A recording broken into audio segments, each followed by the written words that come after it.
What is happening, sports fans? TGIF, it's your main man Matt from the DFS 5-pack, rocking it solo Friday, August 6th. Ryan and I came on here and crushed members only a couple hours ago. Got me solo for public. 14-game slate tonight.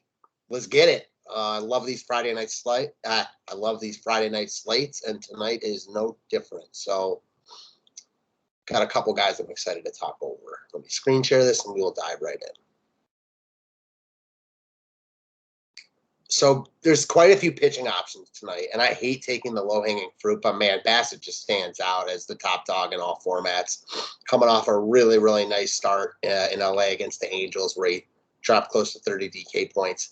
Now he comes home, great pitching park, a Texas lineup that is, resembling a AAA lineup right now. I'm sure there's a couple AAA lineups that are better than the Rangers lineup right now. It's just not good. They're on the road in Oakland. Bassett has been good all year. Both Ryan and I always like Bassett a lot at home. He's just in a really good spot here. And even with a bunch of other really good pitchers on the slate, Bassett stands out. He's affordable at 9,800. Obviously there's a lot to like about guys like Corbin Burns and a couple other pitchers on the slate that, I'm definitely interested in. But Bassett stands out, again, as the top dog in all formats at an affordable $9,800 price tag and just the dream spot at home against the Rangers. That's all it is. So moving ahead to some bats. So coming in as, projected the highest owned hitter on the slate, Jose Ramirez. When Ryan and I came on earlier, I kind of liked Cleveland as a potentially under-owned stack against Matt Manning. Well, that is not the case at all. They are going to be very popular with Ramirez leading the charge.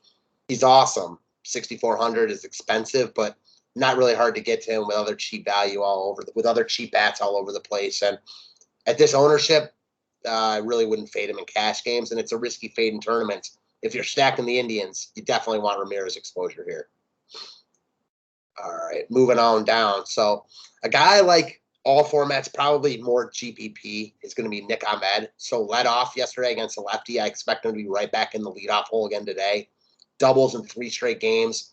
Not like he's a great hitter, not like he's having a great year, but he's always been good against left-handed pitching. And at 2,600 leading off, I'm interested. No ownership.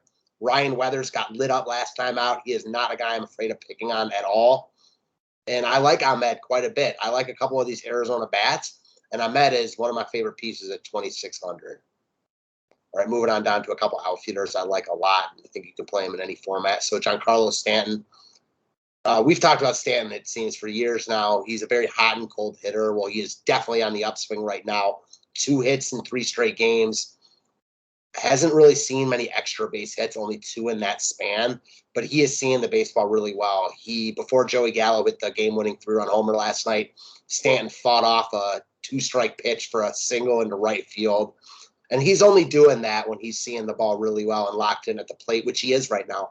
Very affordable at 4,200. Facing a soft-throwing left-handed pitcher. I mean, there is a ton to like about Stanton here, and he's not even getting a ton of ownership. I mean, I imagine he'll be pretty popular, but because there's so many games on the slate, wouldn't really worry about it. Play him in cash games, play him in tournaments. You can play him anywhere. All right, last but not least, I like some Atlanta pieces against Eric Fetty, and a guy that stands out for me is going to be Jock Peterson at 4,300. Another guy seeing the ball well. Seeing the ball well. Really nice game last night. Walked, went yard, and that's coming off a game before that, in which I believe he pinch hit and he doubled. A couple hits in the game before that. So yeah, he's just in a nice groove right now, in very good form, leading off presumably for the Braves tonight. He's a nice piece. I like him in a stack. I like him as a one-off. We know he's got big upside when he's seeing the ball well, and he is right now. Eric Fetty has had some decent games this year, but he is definitely not a guy I'm afraid to pick on. And I like the Braves as a stack. Either way, I like Peterson, again, leading off. That is what I got for you guys. Hopefully you enjoyed it. If you want more content, more videos, more write-ups, more anything, more me, more Ryan, go check out the DFS 5-pack. We'd love to have you over here. And have a great Friday. Have a great weekend. As always, appreciate you guys.